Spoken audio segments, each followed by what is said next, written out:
procurarea i s-a adus la cunoștință că este învinuită. Am aflat și infracțiunea, încercarea de a determina mărturie mincinoasă, constând în aceea că a afirmat sau a fredonat în prezența unei martore melodia Roata morii se învârtește țac, țac, țac. Aceasta ar fi infracțiunea de încercare de determina mărturia mincinoasă. Mă întreb dacă ar fi fredonat Andrei Popa, care ar fi fost învinuirea, dar realmente, din păcate, colega mea este însărcinată în luna a 6-a și cred că nu era necesar să treacă prin așa ceva. În rest, toată stima pentru munca Direcției Naționale Anticorupție.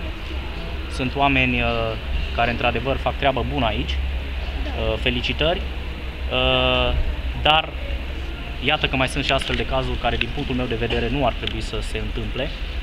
În rest...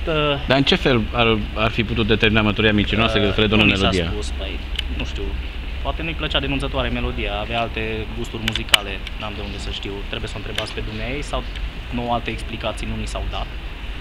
Strict asta este infracțiunea. Dar vă vine greu să credeți, dar iată că dacă un avocat poate fi învinuit pentru așa ceva, gândiți-vă un cetățean simplu la ce se poate expune. Surprinzător, uitați-vă câți colegi au venit să o susțină, pentru că, din păcate, oricare dintre noi mâine putem fi într-o astfel de situație. Încă o dată, felicitări DNA pentru munca lor, la cât mai multe și cât mai mari dosare, dar nu la astfel de dosare cum s-a întâmplat aici. Eu vă mulțumesc pentru timpul acordat.